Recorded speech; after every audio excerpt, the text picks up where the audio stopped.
start this story, but here we go. I'll be honest, I've never made the best decisions in life. I started smoking cigarettes at age 13, and I am now 21. But I've since stopped smoking cigarettes, and have recently switched over to vapes. And I've heard and read so many articles saying vaping is better for you than cigarettes, so I decided why not? Give my lungs a break, you know? Well, I've switched over to vapes, and now I'm hooked. I buy them exclusively at this vape shop that's a block down from my apartment. I usually buy anywhere between 1 and 3 vapes, just so I'm good for a while and don't have to buy more anytime soon. Well, I was just at the vape shop, restocking. I bought what I needed and went back to my car to immediately start smoking them. I was about to turn the car on and leave when someone tapped on my window. It startled me, and I looked up. Standing at my window was this middle-aged guy, and my first impression was that he was a priest of some sort, because he had on that white collar thing. But the rest of his clothes were normal, like he had on a plaid jacket with jean pants. I rolled down my window a smidge and asked him what's up. He bent down and said, "I see you're smoking those vapes. You do know they'll kill you, right?" And I couldn't help but laugh a bit because I do fully understand the dangers of smoking, and told him I appreciate his concerns, but I'm a grown man and can make my own decisions. He glared at me like I was being disrespectful. His voice was angrier now, almost to the point of yelling. He said, "Keep doing what you're doing, and you'll be burning in hell with the rest of the heathens." Now, look, I'm a Christian, and I do believe in God. I wasn't about to get into a religious battle with him and just told him to have a good day. But then, without warning, he smacked the roof of my car, hard. His eyes were wide and mad. His spit was hitting my window when he said, "You dumb asshole, open your door now, and I'll destroy the vapes for you." He was yanking on my car door, pulling with all of his might to try and open it. I was honestly terrified of this dude. I just turned on my car and sped out. You would not believe this, but the dude literally tried to hold onto my bumper to stop my car from pulling out. I gunned it out of there and saw him waving his fists in the air, yelling at me in my rearview window. Unfortunately, my story does not end there. About 2 weeks later, I returned to the vape shop to get some more. I was on full alert, just in case that psycho was there again. But I couldn't even turn into the lot, because there was yellow police tape everywhere, and the shop was all dark. Worried, I went onto the shop's Facebook page to see if there were any updates. Here's what I found. 2 days prior, a couple was attacked by a man in their car sitting in the parking lot. Apparently, a man by the name of Robert had assaulted them for their choice of smoking vapes. He broke their car windows and attacked them. He stabbed the man 3 times, and the girl, he broke her arm before onlookers stepped in. Apparently, the man's stab wounds were so bad that he needed to be medevaced out of the car, and a helicopter took him to the hospital. From what I know, he's stable and doing okay, but major organs were punctured. The man behind the assault? You guessed it, that fucking psychopath. The update went on to say that he had severe mental issues and was now in custody, awaiting trial. I partially feel guilty because I never warned the shop owner of the guy when he tried to attack me. But I do thank God that the couple is doing okay and the guy's locked up. The shop opened up a week later after everything was cleared. But holy shit, man, I knew smoking was a threat to my health. I guess I never thought a random psychopath would be too.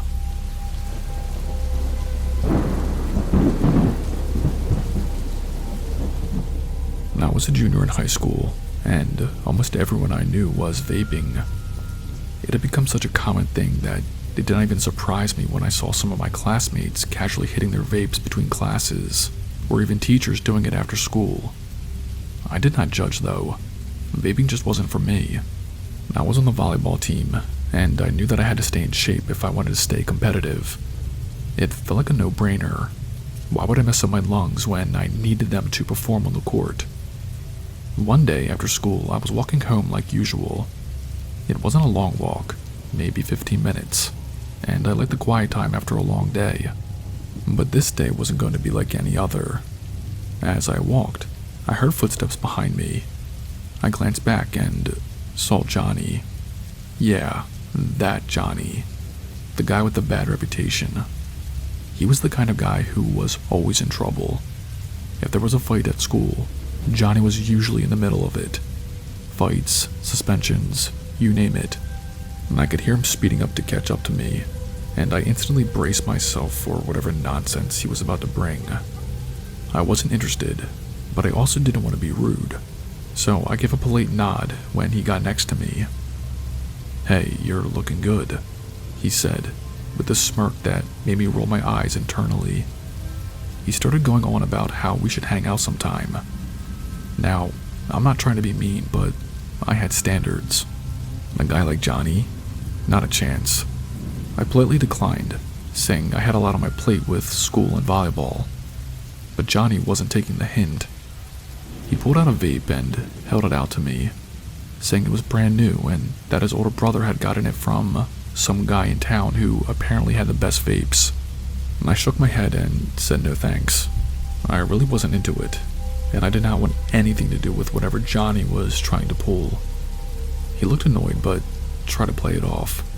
He popped open the vape and took a long hit, blowing out a thick cloud of smoke. I could tell he thought it made him look cool, and it didn't. And I just kept walking, pretending like he wasn't even there. But then I heard it. It started with this weird gurgling sound. At first I thought maybe he was just messing around, trying to get my attention again. But when I glanced back, I saw Johnny clutching his chest, his face twisted in pain. His eyes were bloodshot, like he was having some sort of allergic reaction or something. He dropped to his knees, coughing violently, and his face turned to a shade of red that I had never seen before. My heart dropped. I had no idea what to do. Johnny was just on the ground, gasping for air, looking absolutely terrified. His hands were clawing at his chest, and he couldn't speak. Just these awful, choking noises coming from his throat. I froze for a second, then snapped out of it and called my parents. I did not know what else to do. They told me to stay calm and that they were calling for an ambulance right away. I stayed there, watching as Johnny's condition worsened, and I seriously thought I was about to witness someone die right in front of me. His face went from red to almost purple by the time the paramedics arrived. It felt like hours, but I'm sure it was just minutes. They rushed him to the hospital, and I just stood there, my legs like jelly, trying to make sense of what had just happened. Later, I found out the vape Johnny had taken a hit from was laced with something illegal. I don't know all the details, but apparently, whatever was in it clogged his arteries and inflamed his lungs. He was lucky to have survived after getting treatment. The whole thing messed me up for a while. I couldn't stop thinking about how close I'd come to seeing someone die right in front of me. But the craziest part? A few weeks later, I saw Johnny at school again. And guess what? He was vaping. It was like nothing had changed for him. It was terrifying to think that, after everything, he was still hooked. And every time I see someone puffing on a vape now, I get this sinking feeling in my stomach. You never really know what's in those things. And after what I saw, I'm convinced it's nothing good.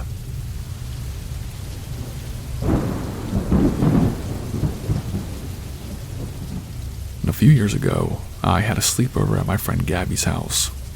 Her place was one of those old converted barns. Huge, creaky, and kind of eerie, especially at night. But Gabby and I were the rebellious type back then. Not misfits exactly, but definitely the kind of girls who pushed the boundaries. That night, we had a plan. We were going to sneak both of our boyfriends over after midnight. Not inside, her parents would kill us, but we figured we'd meet them in the backyard for a bit of a hangout session. So, midnight rolls around, and we sneak out the back door. Gabby's backyard was massive, and beyond it were miles of dense woods. The night air was cool, and the only light came from the moon and a few faint stars. I was nervous, but in a good way. The kind of nervous you get when you're doing something you're not supposed to do. To calm my nerves, I pulled out my vape. Gabby and I had both gotten into vaping by then. I know, it's bad for you. But back then, it felt like a rebellious little comfort.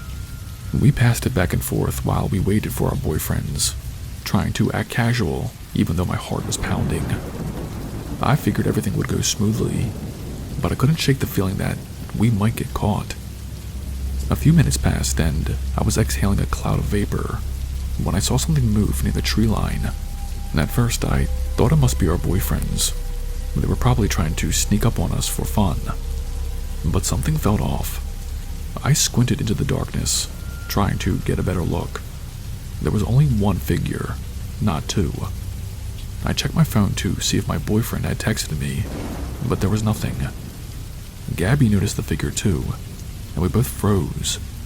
It was hard to make out any details, but whoever it was, they were coming towards us. I whispered to Gabby, "Is that them?" She shook her head. I could feel my pulse quicken. As the figure got closer, it became clear that it was not either of our boyfriends. It was a man, grungy looking, tall and thin. He had messy hair and was wearing something that did not make sense. Pool goggles. Yes, like the ones you wear to keep water out of your eyes. I could see them reflecting the moonlight, and for some reason, that detail made everything else feel more surreal. By the time he was about 10 yards away, I could see his face better. His skin was rough and scarred, like he'd been in more than a few fights, or worse. He looked like he hadn't shaven in weeks. We did not even dare scream. Gabby's parents were just inside, and the last thing we wanted was them waking up. But I was shaking. I could tell Gabby was too. The guy stopped right in front of us.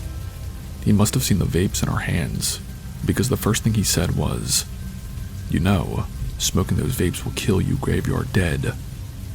His voice was rough, like he'd been smoking for decades. Then, as if to make his point, he pulled out a cigarette and lit it.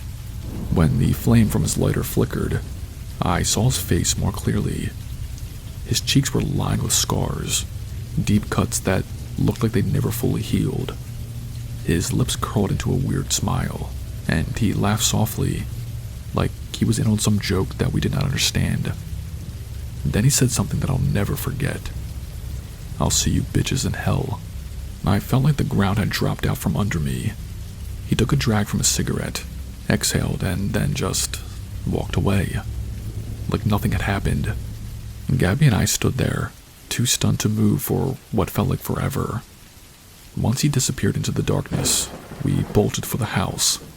Neither of us said a word until we were safely inside, with the door locked behind us. And I texted my boyfriend, telling him not to come, and Gabby did the same. We sat there in silence for a while, our hearts still racing.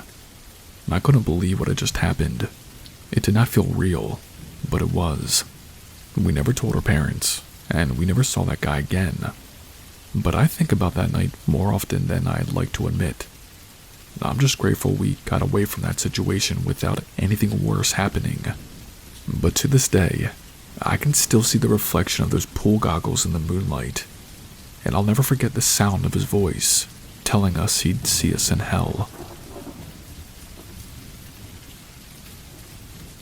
Hey, what's up guys? It's Spooky. If you've made it this far, congratulations, you survived. If you did not know, I have an Instagram. Follow me on there so we can connect. I also have a Patreon. On there you'll have direct access to me and can see the upcoming videos, polls, and soon-to-be exclusive stories only shared on there. If that's something that interests you, please consider joining. That's all I have for you guys tonight. Stay spooky and I'll see you in the next video.